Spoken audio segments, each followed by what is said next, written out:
जय श्री राम। बहुत बहुत स्वागत है आप सभी का एक बार फिर से आपके ही अपने YouTube चैनल पर। गुरुवार गुरु ज्ञान ज्योतिष की पाठशाला के क्रम को हम लगातार आगे बढ़ा रहे हैं और आपको कुछ ना कुछ हर बार सिखाने की कोशिश करते हैं।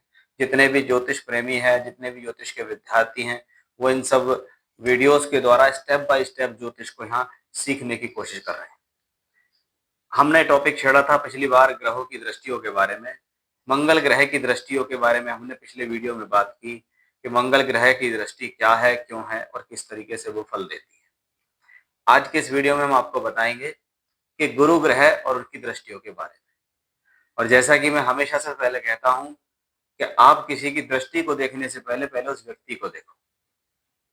व्यक्ति अच्छा है या व्यक्ति बुरा है, ये चीज निर्भर करेगी उसकी दृष्टि पे। अगर व्यक्ति अच्छा है तो उसकी नीयत यानी उसकी दृष्टि भी अच्छी है, और व्यक्ति खराब है तो उसकी दृष्टि भी पूर्ण रूप से फलित नहीं होती। इसी टॉपिक को आज हम आगे बढ़ाते हैं कि सौर मंडल के अंदर सबसे ज्यादा प्रमुखता रखने वाला ग्रह जो है वो बृहस्पति है। और अभी तक मैंने बृहस्पति के बारे में जितनी भी जानकारी दी है उससे मैं आपको इतना तो समझा सकता हूं कि देखिए, बृहस्पति को अगर हम देखें तो किसी भी कुंडली के लिए दो भावों का मालिक है। एक जगह पर बैठता है, तीन जगहों पर दृष्टि देता है। और बृहस्पति को पांच घरों का कारक भी कहा गया है। दूसरा घर धन, पंचम भाव संतान, नौवां घर भाग्य, 10वां घर कर्म और 11वां घर लाभ। यानी एक ही प्लेनेट दो जगह का मालिक, एक जगह बैठता है, तीन जगह देखता है, पांच जगहों का कारक है। इसलिए कुंडली के लिए ये सबसे ज्यादा शुभ ग्रह है और सबसे ज्यादा बेस्ट बेनिफिक है, जिसके लिए शास्त्र में इतना लिखा गया है कि भी बृहस्पति से संबंधित स्थितियां कुंडली में फल देने वाली होती है। बहुत ही ज्यादा कंडीशन खराब हो तो हम बृहस्पति को शायद खराब मान भी सकते हैं। बहुत सी जगह खराब भी होता है, बहुत सी जगह अच्छा भी होता है। अब सौर मंडल का वो ग्रह जिसके पास ज्ञान है, विस्तार है, धर्म है, धन है, संतान है, आध्यात्मिकता है, पूजा पाठ है, वेद वेदांग है, मैच्योरिटी है, समझदारी है, अधिकारी वर्ग तक पहुंचाना, किसी बड़े ओहदे पर पहुंचाना, बेहतर सामाजिक स्थितियों तक पहुंचाना, ये सब बिना बृहस्पति के नहीं हो सकता। यानी आपके जीवन का एक चक्षु खोलने का जो काम है वो बृहस्पति देव करते हैं कि आपके लिए जीवन में क्या अच्छा क्या बुरा, शुद्ध बुद्ध को खोलने की अगर किसी को अकल है या कोई ग्रह आपको देता है तो वो है देव गुरु बृहस्पति। इसीलिए हमारे गुरु हैं, ये देवताओं के भी गुरु हैं, ये हमारे भी गुरु हैं। कि अगर हमें सद्बुद्धि चाहिए, मैच्योरिटी चाहिए, ज्ञान समझदारी चाहिए तो हमें बुद्धि के मालिक ग्रह, इन सबके कारक ग्रह बृहस्पति से मांगनी पड़ेगी।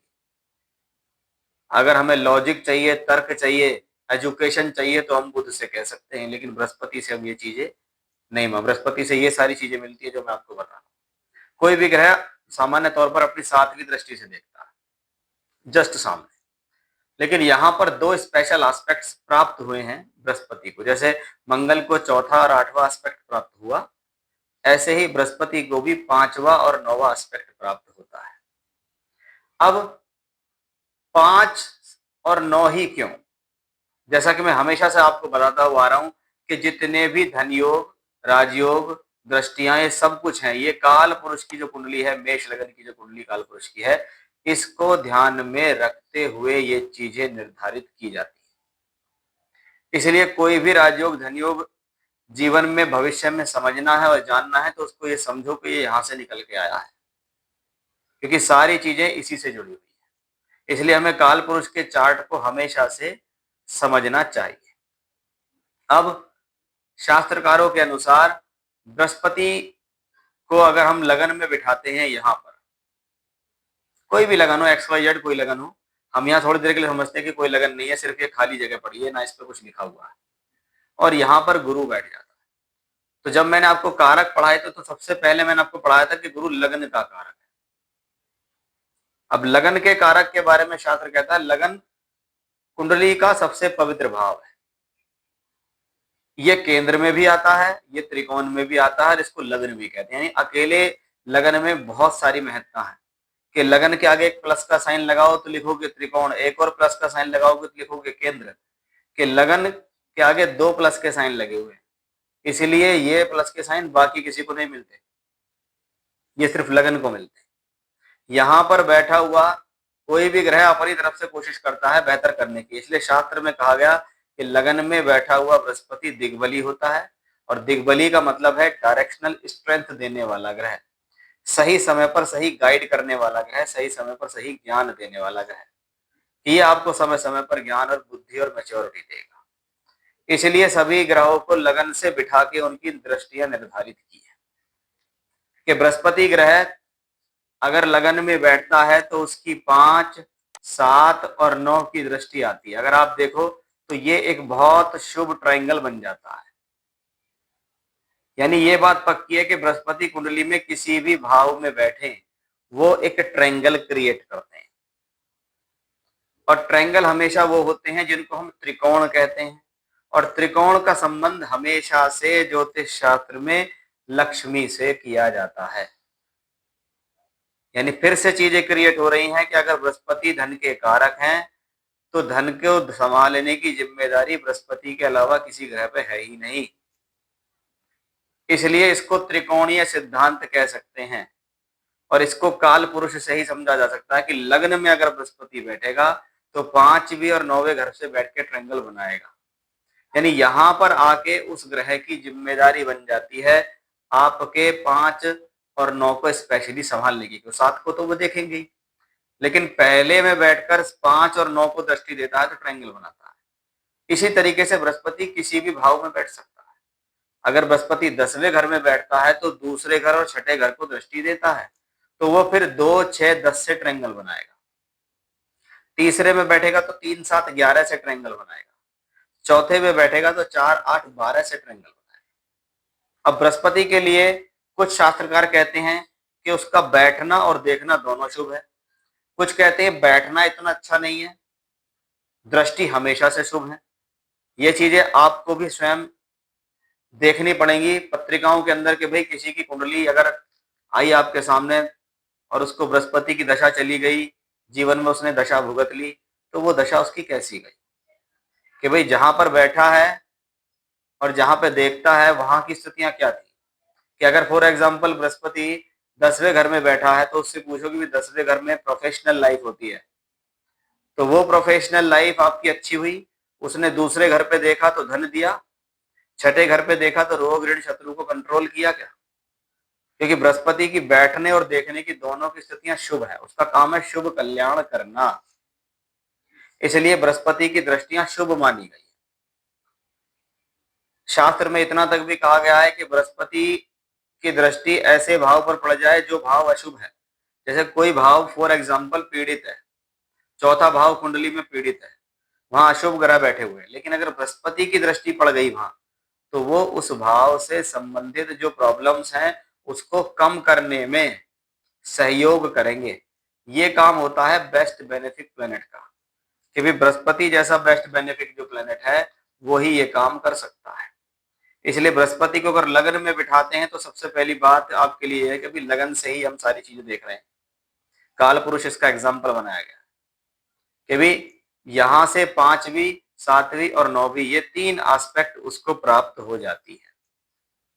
अब अगर आप थोड़ी देर के लिए सोच के चलो तो 5 नंबर की जो राशि होती है काल पुरुष में, ये इसको हम क्या कहते हैं, बुद्धि का भाव, संतान का भाव।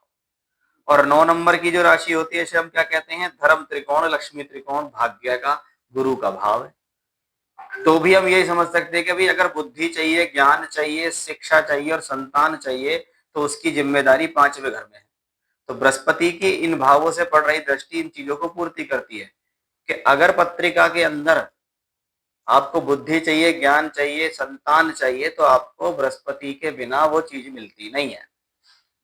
और आपको धर्म चाहिए, भाग्य चाहिए, लक्ष्मी त्रिकोण चाहिए, गुरु की कृपा चाहिए, एक अच्छा गुरु चाहिए, तो वो बिना 9th हाउस के आपको मिलता नहीं है। इसलिए काल पुरुष की कुंडली के लग्न में बिठाकर जो ग्रह दिग्बली होता है, जो सबसे समझदार है, जो सबसे बेस्ट बेनिफिक है, जो सबसे ज्यादा शुभ है, उसकी 5वीं और 9वीं दृष्टि कल्याणकारी दृष्टि घोषित कर दी। कि भाई आप जिस भाव पर देखोगे वहां से ये स्थितियां आपकी कल्याणकारी शुरू हो जाएंगी। कि अगर आपका बृहस्पति चौथे घर में बैठा है तो इस चीज को लेकर तो थोड़ा सा कॉन्ट्रडिक्शन है कि भाई चौथे घर में बृहस्पति मकान का सुख दे रहा है या नहीं दे रहा। क्योंकि कोई कहते हैं वो देर से देगा, कोई कहते हैं दे देगा, लेकिन अगर उसकी 8वें भाव पर दृष्टि है, 10वें पर दृष्टि है और 12वें पर दृष्टि है तो इसका मतलब वहां से शुभ फल वो निकालेगा।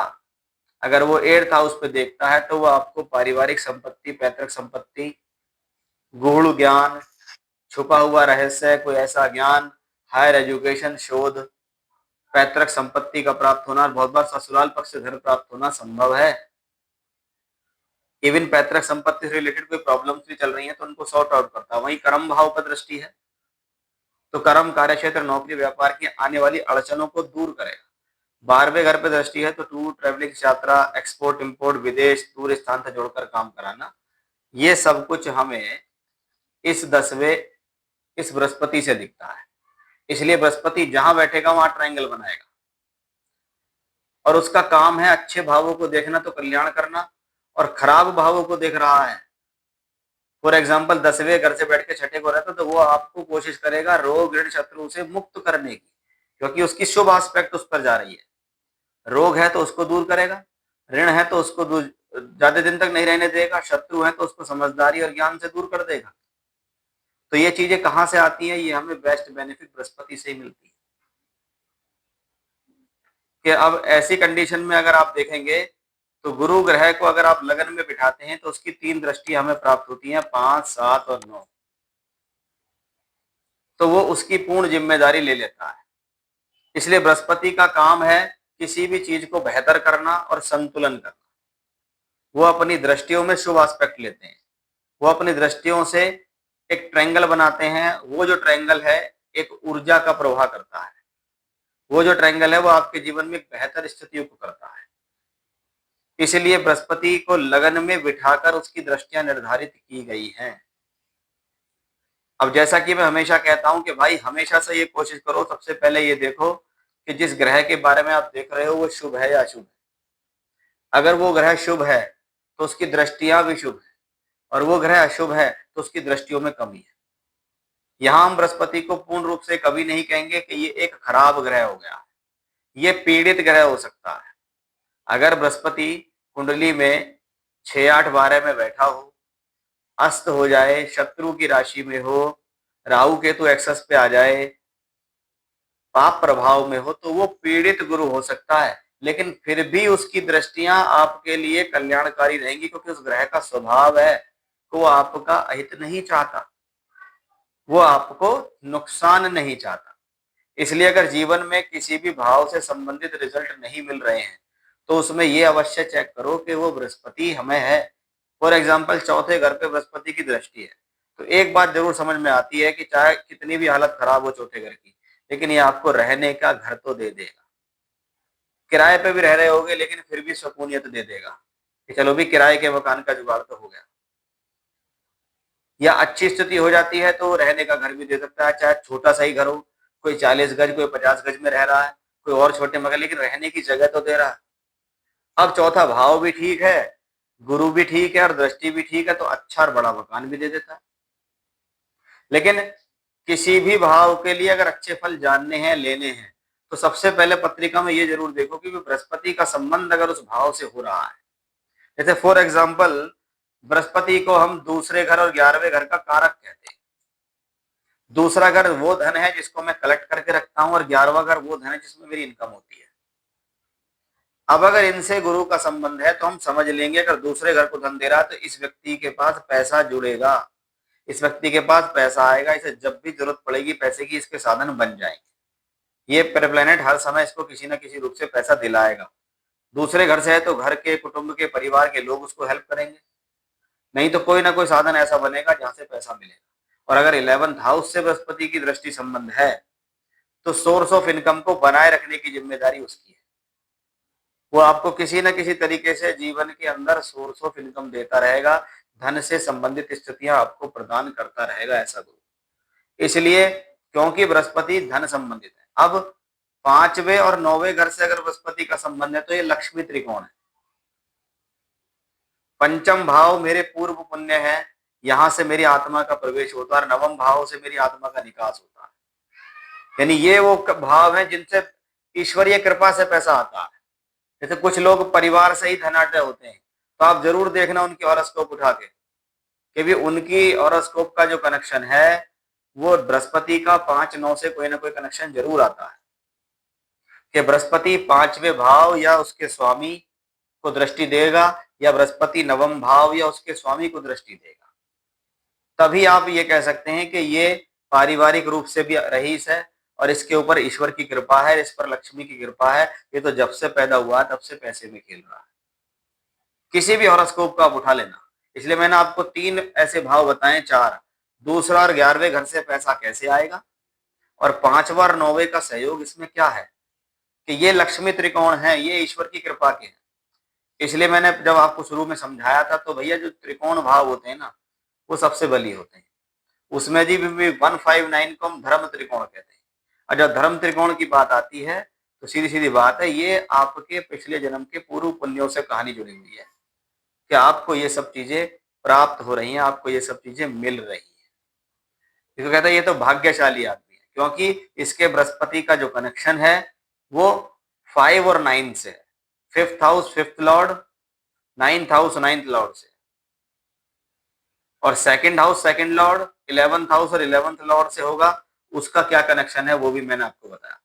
इसलिए आपका पंचम और नवम इसमें विशेष भूमिका निभाते हैं, कि अगर पंचम नवम पर दृष्टि है तो हम उस हॉरोस्कोप को देखकर ये भी कह सकते हैं कि अभी कुछ भी हो जाएगा, ये व्यक्ति का गुजारा हो जाएगा। बहुत बार कुछ लोग बहुत थोड़े परिश्रम से बहुत बड़ा लाभ लेते हैं, तो आप जरूर इनके पत्रिका में चेक करना कि भाई उनके 159 का कनेक्शन है। क्योंकि क्या होता है, आप बर्थ चार्ट में देखेंगे कि बृहस्पति अगर लगन में बैठेगा तो 5-9 को तो देखेगा ही, लेकिन अगर वो तीसरे में बैठेगा तो वो 9 और 11 दोनों को देखेगा। ये बहुत अच्छा है। अब 11 में बैठेगा तो सिर्फ पंचम को देखेगा, और यदि 9वें में बैठता है तो वो लगन और पंचम दोनों को देखता है। तो ये वो भाव है कि अगर मिल जाए ना कहीं, कि अगर किसी के तीसरे घर में, 11वें घर में, 9वें में, 5वें घर में अगर बृहस्पति बैठ गया, तो आप इसको ये समझ लीजिए कि ये व्यक्ति अन्य लोगों के मुकाबले ज्यादा भाग्यशाली है, और ये बहुत बार देखा भी जाएगा। लेकिन मैं हमेशा से कहता हूं कि ये दृष्टियों की बात कर रहा हूं, इसमें कम या ज्यादा स्थितियां तब होंगी जब आप पहले जज करें। अगर बृहस्पति इन्हीं भावों में बैठकर संबंध बनाता है, फॉर एग्जाम्पल किसी के दूसरे, 11वें, 5वें, 9वें घर से बृहस्पति का कनेक्शन है, कहीं ना कहीं से किसी एक भाव से है, लेकिन आप कहते हैं जी मुझे उसका रिजल्ट भरपूर नहीं है, तो आपका बृहस्पति वीक हो सकता है, क्योंकि वीक प्लेनेट अपने पूर्ण रिजल्ट नहीं देता। लेकिन अगर बृहस्पति स्ट्रांग है, उस लगन का मित्र भी है, उस लगन के स्वामी के लिए अच्छा है, अपनी राशियों से अच्छे भाव में बैठा हुआ है, तो हम क्या कहते हैं कि ऐसा बृहस्पति पॉजिटिव है। इसलिए आंख बंद करके प्रेडिक्शन नहीं होगी, ग्रह की एक एक स्थिति और हरकत को समझना पड़ेगा। कि बृहस्पति की जो पंचम दृष्टि है वो एक बुद्धि की दृष्टि है। फॉर एग्जाम्पल अगर आपका बृहस्पति 7वें घर में बैठा है और वो 5वें घर से 5वीं दृष्टि 11वें पे डालता है, तो इस व्यक्ति को पैसा कमाने की तमीज, पैसा कमाने की जो अक्ल है वो बृहस्पति देगा। 11वां घर धन कमाना और 5वीं दृष्टि बुद्धि, अच्छे निर्णय लेके अच्छा पैसा कमा सकता है ये।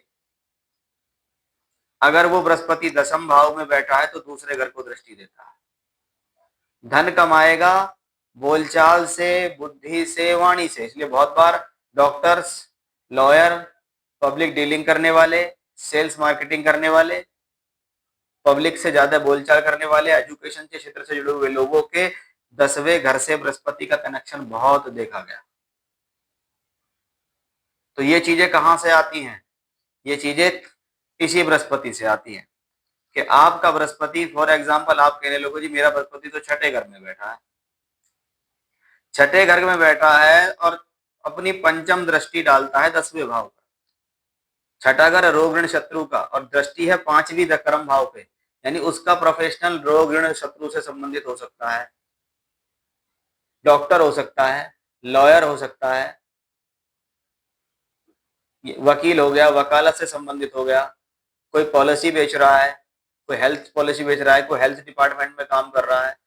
छठे घर से हम रोग ऋण भी कहते हैं, तो बहुत बार बैंकर हो सकता है, बैंकिंग क्षेत्र से हो सकता है, फाइनेंस क्षेत्र से जुड़कर, यानी वो अपनी बुद्धि लगा रहा है और यहीं से बैठकर 9th हाउस, 9वीं दृष्टि आती है उसकी दूसरे घर पे। ये भाव बृहस्पति यहाँ का कारक भी है। इसका मतलब है भाग्य की दृष्टि दूसरे घर पे, यानी पैसा तो आएगा, इसमें कोई संदेह नहीं है। बाकी आपके जीवन में उतार चढ़ाव आ रहा है वो अलग बात है, लेकिन वो जिम्मेदारी तो है। अमिताभ बच्चन की कुंडली के छठे घर में अगर आप देखेंगे तो बृहस्पति उच्च के होकर बैठे। यही वो व्यक्ति था जो जीवन में एक बार सारी कंपनी डूब गई, और यही वो व्यक्ति है जो हजारों करोड़ का संपत्ति का मालिक बन गया। लेकिन बृहस्पति यहाँ उच्च का है, उच्च का होकर वो दशम भाव को भी देखता है और उच्च का होकर वो सेकंड हाउस को भी देखता है।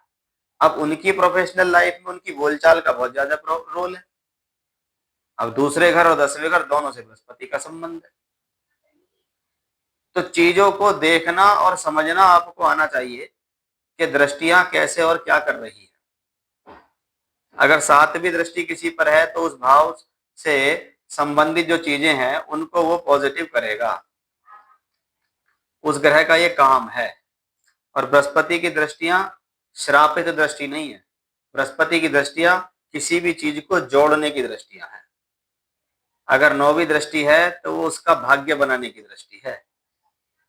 अगर पंचम दृष्टि है तो उस भाव से संबंधित सही फैसले और बुद्धि लेकर आगे की स्थिति है। अब 9th हाउस को नौवा भाव या 9th हाउस उस चीज से संबंधित भाग्य को जोड़ देता है कि बहुत बार चीजें मुझे मेरे भाग्य से प्राप्त हो जाती है। अगर तीसरे घर में बृहस्पति और 11वें घर को देख रहा है तो इसका सीधा संबंध है कि वो पैसा तो देगा, लेकिन वो 9वीं दृष्टि है तो वो आपको बहुत बार इतना भी देगा जितना आप सोच नहीं सकते। डिपेंड करता है कि आपका जुपिटर कितना स्ट्रांग है।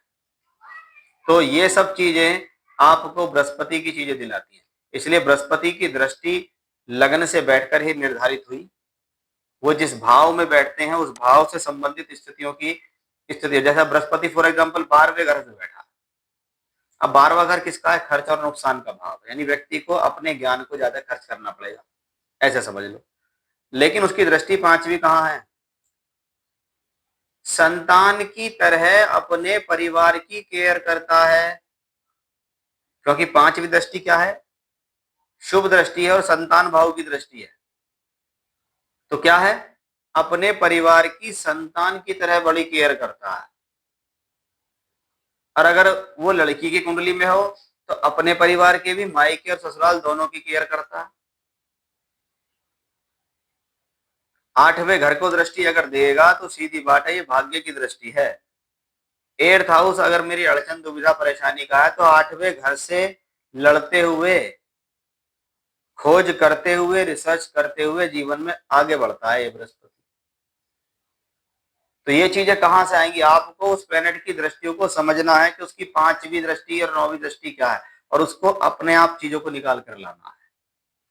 लेकिन उससे पहले चीजों को मैं हमेशा से कहता हूं, जितना ज्यादा एग्जाम्पल्स देखोगे उतना आपके लिए, कि बृहस्पति, जैसे मैंने पिछले वीडियो में बताया कि मंगल की 4थी दृष्टि सुख की दृष्टि है। अब सुख का मतलब है उसके सुख लेने का तरीका अलग है। वो उसी तरीके से सुख लेगा जैसा उसको लेना आता है, क्योंकि वो स्वभाव में मेलेफिक है। लेकिन बृहस्पति की 9वीं दृष्टि और 5वीं दृष्टि, पंचम है अगर संतान, उसका सुख है, तो उसकी दृष्टियां भी हर भाव से अलग अलग हैं। इसलिए उसको उस तरीके से समझो कि दूसरे घर में अगर बृहस्पति आपके बैठा हुआ है और उसकी पंचम दृष्टि यहाँ पड़ रही है, तो अपने शत्रुओं को भी मित्र बना ले, उनसे इस तरीके का व्यवहार करे या उनकी केयर ही करना शुरू कर दे कि वो खुद ही कहने लगे कि यार ये तो आदमी ठीक है, हम तो सब बिना वजह शत्रु बना रहे हैं। अपने रोग, ऋण और शत्रु को अपनी बुद्धि, अपने ज्ञान और योग्यता से जीतने वाला होता है ऐसा बृहस्पति। इसलिए गुरु ग्रह और उसकी दृष्टियों को अगर समझना है तो अपनी ही कुंडली से नहीं, और लोगों की कुंडली से समझो। इसलिए गुरु की दृष्टि को शास्त्र में गंगा जल की दृष्टि भी कहा गया कि भाई गंगा जल के समान है, अशुभ भाव से भी शुभ फल निकाल दे। और कोई ग्रह अगर पीड़ित हो, उस पर शुभ दृष्टि पड़ जाए तो उसके भी फलों में कमी कर दे। इसमें बृहस्पति जितना ज्यादा बली मित्र राशि का केंद्र त्रिकोण के स्वामी होकर, उच्च का स्वराशि का मूल त्रिकोण का होकर बैठेगा, उतना ही उस बृहस्पति के फलों में वृद्धि मिलेगी। और अगर वो बृहस्पति शत्रु राशि का है, पीड़ित है, तो उसकी दृष्टियों में कमी भी आएगी, लेकिन अल्टीमेटली उसको देने का काम तो है, देगा तो वो जरूर, लेकिन कहाँ देगा, किस स्थिति में देगा, वो आपको थोड़ा सा यहाँ समझने की जरूरत रहेगी। क्योंकि मैं तो अपनी तरफ से जो प्रयास मैक्सिमम कर सकता हूँ वो कर रहा हूँ, आपको समझा रहा हूँ। बाकी शुरू से ही कहता हुआ आ रहा हूँ, जितनी ज्यादा कुंडलियां देखोगे, उन पे लगा लगा के चीजों को देखोगे, उतनी चीजें वो आपके समझ में आएंगी। तो ये था गुरु की दृष्टि का एक फल, कि गुरु की दृष्टि 5, 7, 9 होती है, क्यों होती है, किन भावों से उनका क्या फल है, और उसका हमारे जीवन पर क्या प्रभाव। जय श्री राम।